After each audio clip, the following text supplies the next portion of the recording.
Nós temos a presença da Fabiana Vieira, psicóloga que atua em Luxemburgo. Bonjour! Mais uma rodada do Solar Entrevista. Semanalmente a gente conversa com a Fabiana Vieira sobre vários temas ligados à psicologia. Ela é psicóloga formada também em Direito, tem um conhecimento amplo a respeito desses assuntos, além de mestrado pela USP, ou seja, tem todo o embasamento teórico e também prático, porque ela atende como psicóloga clínica em Luxemburgo e também online para vários pacientes de várias partes do mundo. Então, Fabiana, bonjour. Bonjour, Roberto.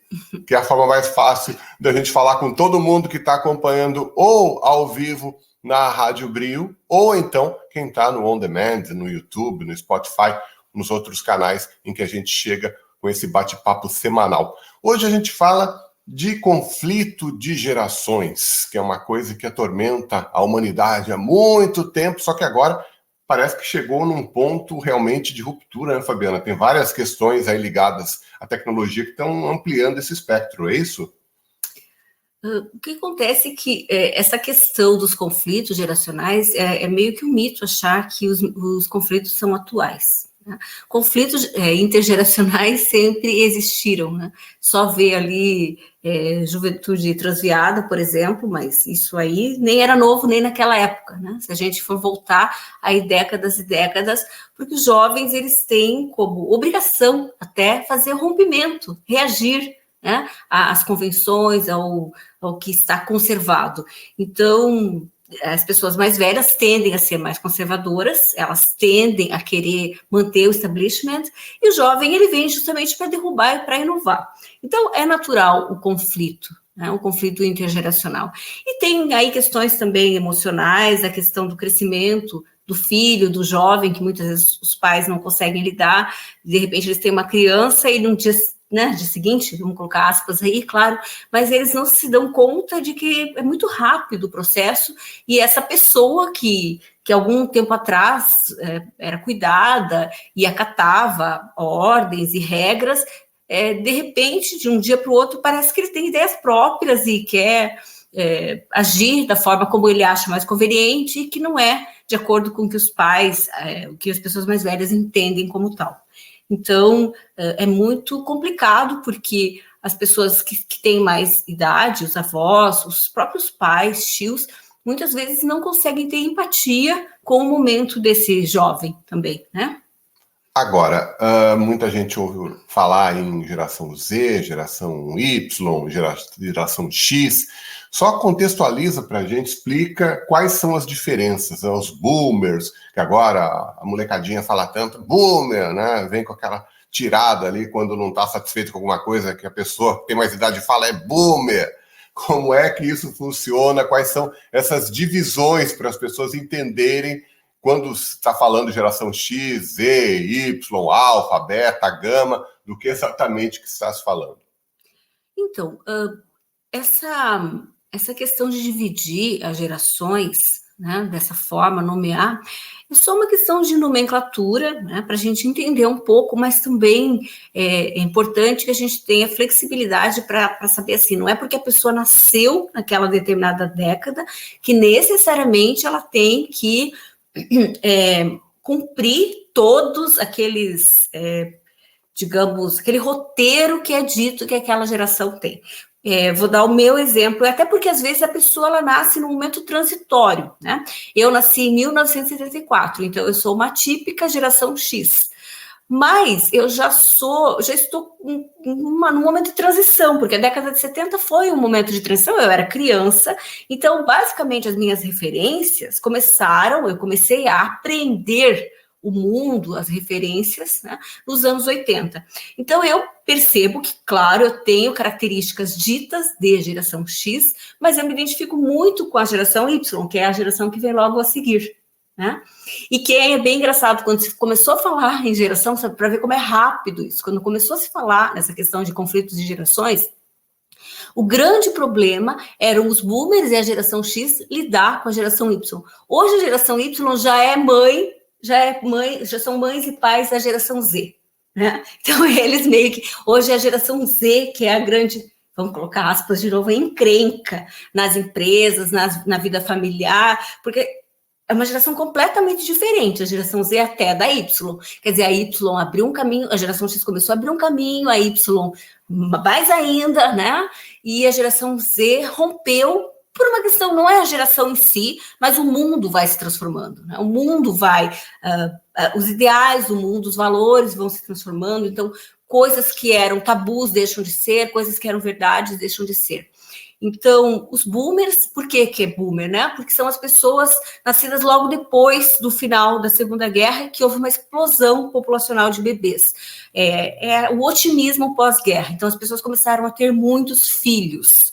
É claro que essa marcação é mais norte-americana e europeia. No Brasil, os boomers, eles são um pouco mais novos, digamos assim, né? Porque nos países de terceiro mundo, periféricos, as coisas acontecem um pouco depois. Então, essa explosão populacional no Brasil aconteceu mais nos anos 60, mas começou já nos anos 50 também, até porque o impacto da guerra foi um pouco diferente. Então, era um momento dos boomers, né? Quando esses boomers cresceram, que tem hoje entre 70 e 80 anos, digamos assim, era um momento em que as famílias precisavam ter muitos filhos, né? Ter filho tinha uma outra conotação. O filho, ele era mão de obra, porque o mundo era ainda muito rural também, né? E ainda mais falando de Brasil. Então, o mundo era muito rural e as demandas que um filho tinha eram muito diferentes. Então, as pessoas tinham muitos filhos porque elas precisavam de mão de obra para ajudar, né? Dali, da roça mesmo, tirar o leite. As meninas ajudavam, né? Com as coisas da casa, a matar o animal, a depredar a galinha, do ponto de vista bem prático, as mulheres costuravam, em casa as roupas eram feitas em casa, então era produção, né? Cada filho ia cuidando do outro, a mãe não se tinha noções de psicologia, essas questões da conversa, do diálogo, não dá para cobrar de pessoas de 80 anos, né? Às vezes a gente quer. É um erro que a gente tem, muitas vezes ter a expectativa de que pessoas de 80 e poucos anos, ou até 70, olhem para o mundo da mesma forma que nós olhamos.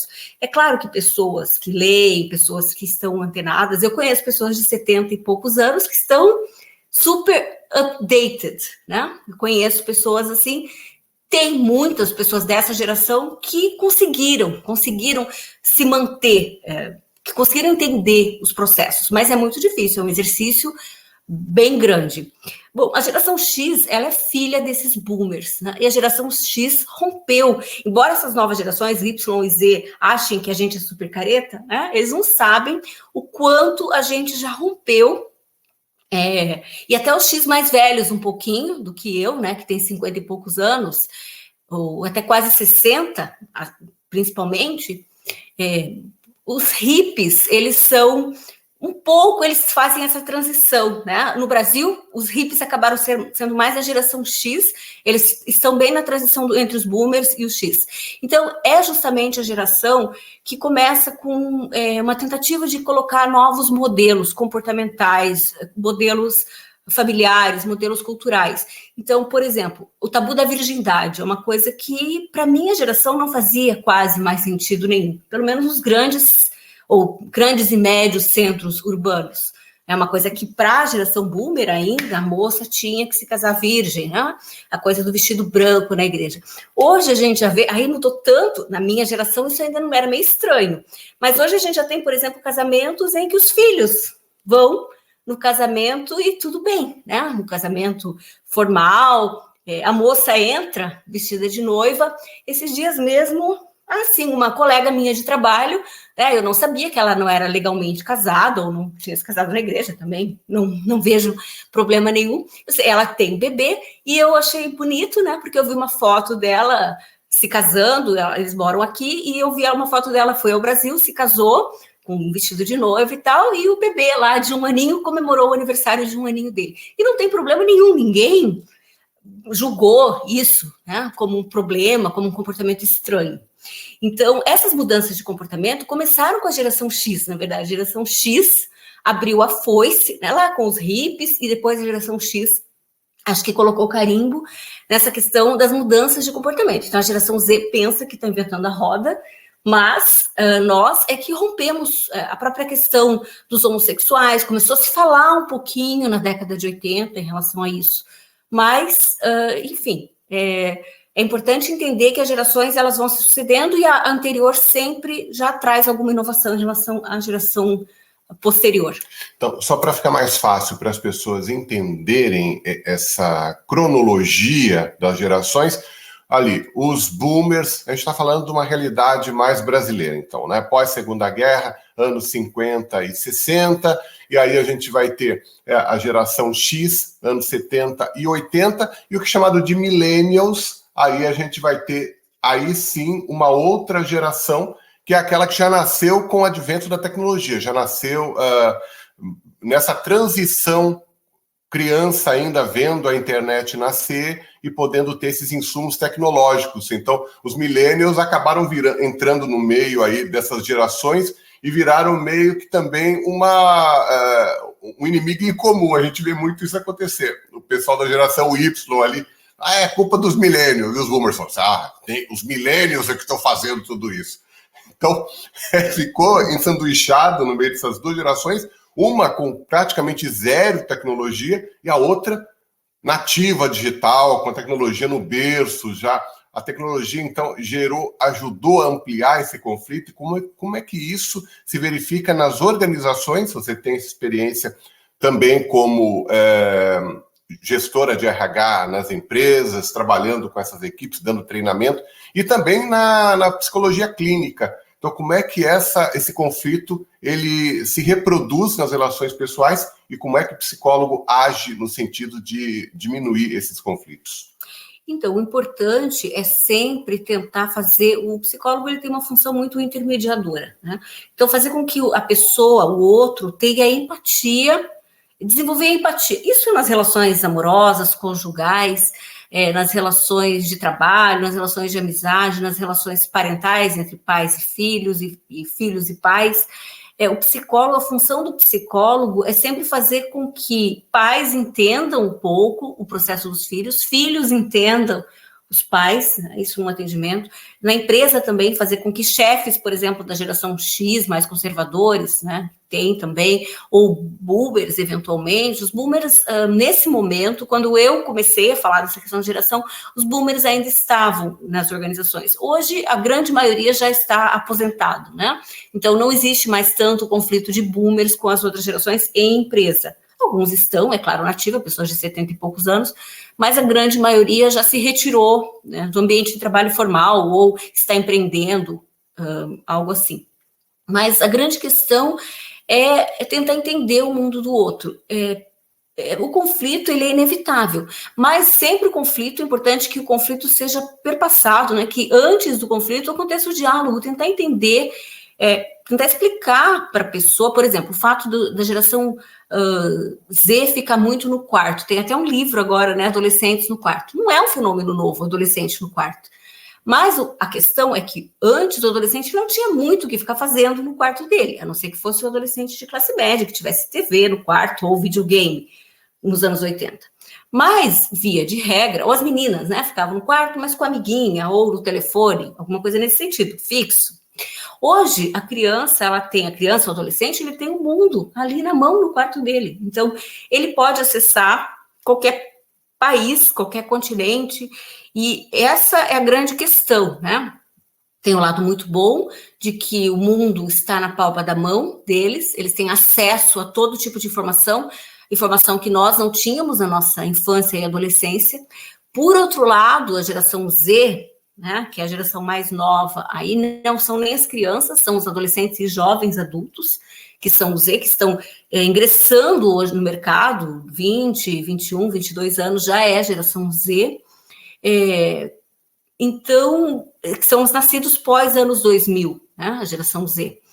Então, essa geração, ela é uma geração bem diferente, né, uma geração bem diferente das demais. Por exemplo, é uma geração que bebe menos. Esses dias eu estava lendo sobre isso, uma moça, uma inglesa, falando que, de 22 anos, falando que depois da pandemia ela praticamente não bebe nada, porque elas pararam de ir em festa e agora ela e os amigos saem e não bebem. É uma coisa que na nossa geração é estranhíssimo, né? A gente saía e bebia com os amigos. E a geração Z bebe cada vez menos. O que não é um problema, ou não tem juízo de valor aqui, é só uma constatação.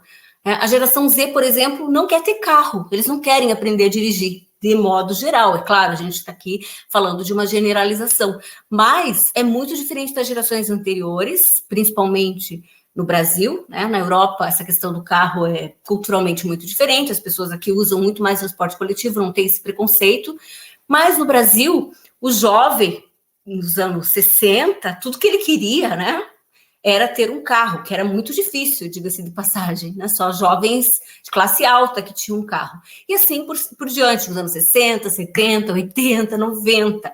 Quando chegou os anos 2000, como esses adolescentes, né, e jovens começaram a ser muito bombardeados por informações relativas ao meio ambiente, à poluição, a questão da coletividade, a questão, enfim, várias questões que entraram em pauta no final dos anos 90 e 2000, e eles hoje, para eles, ter um carro ou aprender a dirigir não é uma coisa, não significa status ou poder, ou mostrar para a namorada ou para os amigos que ele tem um carro. A questão também, só para finalizar, né, a diferença aí da geração Z, é a forma como eles lidam. É claro que a gente está falando aqui, pessoal, isso é importante a gente também frisar. Eu aqui trato de uma realidade de cidades de médio e grande porte. Eu tenho consciência que tem contextos muito diferentes disso aqui que eu estou falando. Tem cidades ainda do interior, e não é só no Brasil. Agora, aqui na Europa, eu estou aprendendo que no interior, lá nos vilarejinhos, da Itália, de Portugal, né, desses países, da Espanha, ainda tem vilarejos de pessoas que pensam, que, por exemplo, são contra o divórcio, que acham que uma pessoa divorciada, meu Deus, né? Então, feito esse parênteses, a minha fala é muito mais pensando comportamentos de cidades de médio e grande porte. Eu falo isso porque vou falar agora da questão, por exemplo, da sexualidade desses jovens. Eles são muito mais, eles lidam com a sexualidade de uma forma muito diferente. Aí é uma outra questão para um outro vídeo, que é bem complicada, mas a relação que eles têm com orientação sexual, a forma como eles lidam com isso, eles não gostam dessas caixinhas, né, do hétero, do homossexual. Então, para eles, transitar nesses modelos e fazer experimentos, não tem problema, não coloca eles em nenhuma caixinha. Eles têm muito mais tolerância do que se tinha nas gerações anteriores com essas questões, e muito mais abertura com relação a essas questões da sexualidade. Mas, por outro lado, eles têm menos vida sexual. É engraçado, né? Eles têm muito discurso, o discurso de modernidade, mas eles iniciam a vida sexual cada vez mais tarde. Aí, Fabiana, você chegou num ponto interessante, porque o que a gente vê é muita teoria e pouca prática.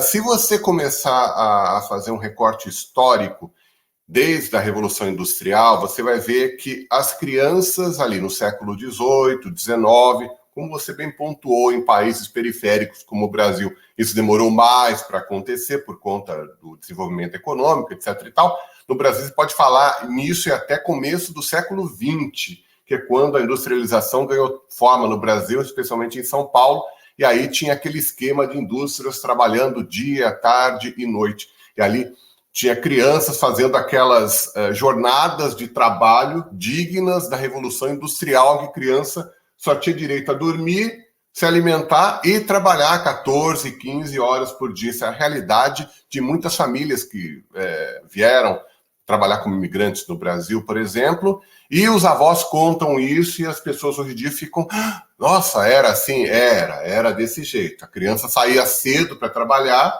pegava a condução e trabalhava durante todo o dia para trazer o sustento para casa. O dinheiro não passava nem pela mão dessas crianças, é direto para o chefe da família. Não tinha direito sequer de escolher o que ia comer. Dentro de uma mesa ali de refeição, o chefe da família escolhia a melhor parte do frango, por exemplo, e as últimas partes é que iam para a criança, que não tinha direito a praticamente nada. A gente foi passando por várias etapas, até que chegou ao ponto em que a criança, hoje em dia, é o rei da casa, e ela é quem escolhe o que quer comer, e os pais é que têm que se virar para ver exatamente o que eles vão fornecer de alimentação. E criança hoje não trabalha, o que é o correto, né? A criança não trabalha, a criança dá trabalho. Não, criança não trabalha, e isso está garantido pelas leis de proteção à infância. Agora, houve uma transição violenta, em coisa de 100, 150 anos, de uma posição em que as crianças não tinham voz absolutamente nenhuma, até chegar, hoje em dia, a uma geração como a geração Z, em que eles ditam normas. Onde é que ficou o equilíbrio nisso tudo? Não tem equilíbrio, né? Quando você estava falando, eu me lembrei, aí fica a recomendação, eu acho que dá para visualizar bem, o Roberto falou da questão do frango, e me veio à mente, não sei se você já leu, mas, enfim, se não leu, eu recomendo, Conto de Natal, do Mário de Andrade. É um conto fenomenal, fantástico, em que a família se reúne para o Natal após a morte do pai, e tinha ali um peru, né? Peru de Natal, acho que é o nome do conto, alguma coisa nesse sentido, depois eu tenho que verificar, acho que é Peru de Natal. E aí o conto se dá em torno do peru, das partes do peru. Pode parecer engraçado, né? Porque quando o chefe da família morreu, a divisão se modificou. E aí a dinâmica psicológica da família é fantástico o conto. Mas, enfim, é bem como o Roberto diz, né? Se antes a coxa, que era considerada, até isso muda, né? A parte nobre da ave ficava para o chefe da família, hoje é a criança que diz que é o filocentrismo. Não em todas as famílias, é claro, mas quando isso acontece com o filocentrismo, se foi para um lado, é uma tendência de comportamento, né? A gente tem uma tendência comportamental em todas as gerações, é que a gente não tem isso muito historiografado em gerações anteriores, mas é normal essa coisa do pêndulo, de ir para um extremo e para o outro até chegar ao equilíbrio. Eu acredito que nas próximas gerações, aí, não sei quando, vai chegar ao equilíbrio. Essa questão do filocentrismo é o erro da minha geração e é o erro um pouco da geração Y, que hoje tem 30 e poucos anos, né? Os pré-millennials ali que fizeram a transição, que começaram a lidar com tecnologia, mas não são nativos virtuais ainda, né? O pessoal que nasceu nos anos 80, final dos anos 80, ali, que está com 30 e poucos, entre 30 e 40 anos, né? Então, esse pessoal já é pai, e a minha geração, aí varia, né? Tem pessoas da minha idade que são avós, mas tem pessoas da minha idade que têm filhos menores do que eu tenho, por exemplo, né? Eu tenho filho adolescente, tem pessoas da minha idade que têm filhos pequenos ainda. Então, também varia de questão cultural, questão de país, onde a maternidade acontece mais tarde, é tudo muito relativo isso. Mas o que acontece é que, como a geração boomer era uma geração extremamente... ela foi muito cobrada, né? A geração boomer trabalhava, as crianças trabalhavam de modo geral. Se não na indústria, né? As crianças tinham a obrigação de ajudar em casa até do ponto de vista financeiro. As crianças começavam muito cedo a ter uma função financeira. Então, são pessoas que foram criadas num modelo de disciplina, um modelo de regra, né? Eu até vejo, acho engraçado as discussões. Esses dias eu vi numa rede social um estudo sobre a questão do horário dos adolescentes irem para a escola, né? Já é provado pela ciência que o adolescente, isso aí acho que nem precisa de pesquisa, que todo mundo que já foi adolescente que sabe, adolescente sofre muito acordando cedo, e o aprendizado também, hoje a neurociência prova, o aprendizado na primeira hora da manhã não é positivo, né? O adolescente começa a acordar lá pelas 9, então aí seria o mundo ideal de uma escola integral, mas o ideal seria que a escola começasse às 9, né? E aí eu comecei a ver discussão ali de pessoas que defendiam isso, pessoas mais progressistas, digamos assim, mas eu nem tinha parado para pensar, tem um monte de gente ali que veio a dizer assim, e daí, que tipo de pessoa que você vai criar para o mundo? Porque as empresas, na empresa você tem que estar lá 7 horas, 7h30, não 9h30, porque eu sempre acordei cedo e graças a isso eu sou um adulto bom. Então, são pessoas ainda, né, da minha geração, não eram pessoas idosas que estavam ali fazendo comentário. Pessoas da minha geração, um pouco mais velhas, tinha pessoas até mais jovens, que elas achavam que, assim, a pessoa tem que sofrer para aprender, né? Que é o extremo. Então, convivem, essas realidades convivem. Então, é muito difícil, não tem equilíbrio, né? Não tem equilíbrio. O que acontece, o que eu percebo hoje é que as pessoas, elas precisam de orientação para ser pai e mãe. É estranho isso, né? Mas eu trabalho também com orientação de pais. Eu vejo que as pessoas principalmente quem é mãe e pai muito jovem, né, eles estão muito perdidos, eles não sabem lidar com a criança, então eles fazem tudo que a criança quer, porque a criança quer muitas coisas. A psicanálise fala ali do id, e é isso, o id é o super desejo. O Francisco Daut eu acho, no Brasil, o psicanalista mais interessante falando dessas questões hoje.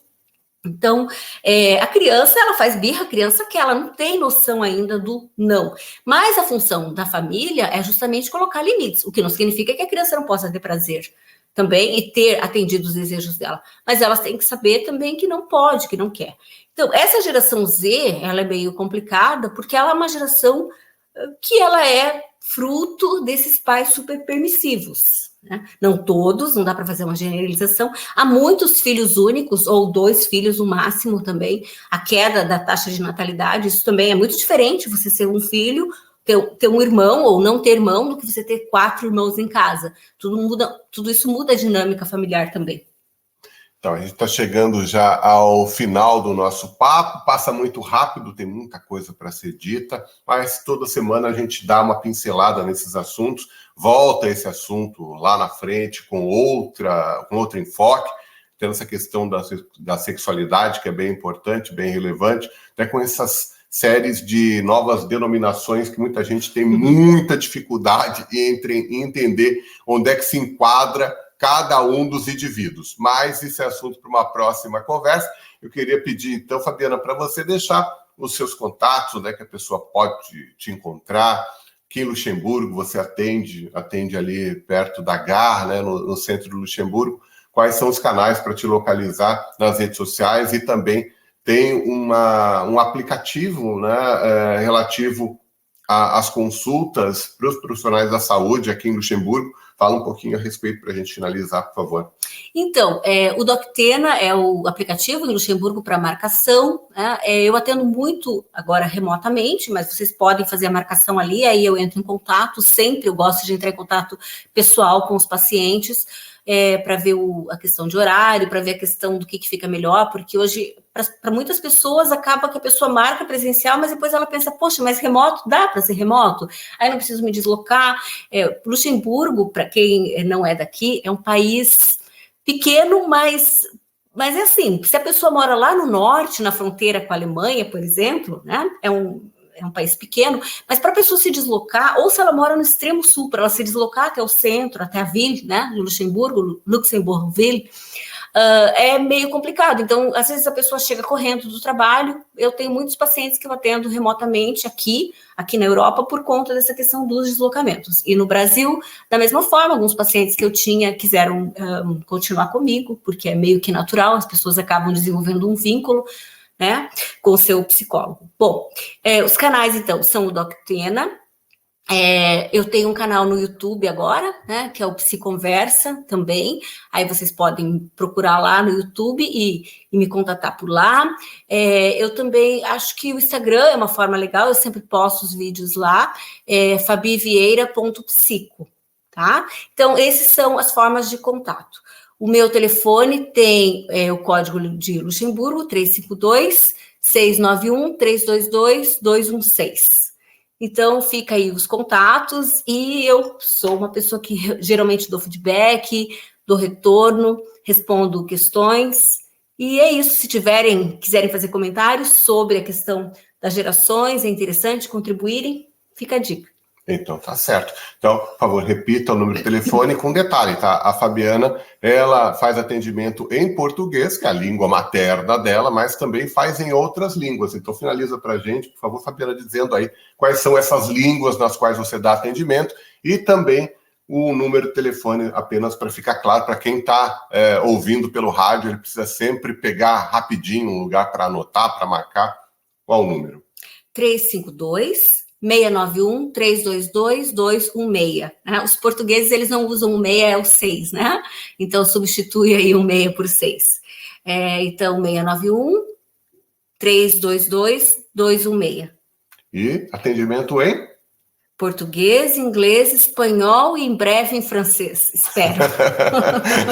Muito bom. Então, até o próximo Solar Entrevista com Fabiana Vieira. E se você tiver sugestões de pauta, de assuntos que você quer ver discutidos, que você gostaria de saber mais e tem relacionamento com a área da Fabiana, que é a psicologia, entra lá no site radiobril.com, lá tem os vídeos anteriores também, e você encontra textos da Fabiana e também textos de outros autores, né? A Abril tem esse enfoque, abrir espaço para a cultura, para o pensamento brasileiro. Então, entrando em radiobril.com, você encontra muito material para você imergir e saber mais sobre esses assuntos ligados à psicologia. É isso. O Solar Entrevista fica por aqui e na radiobril.com a gente continua com o Relax.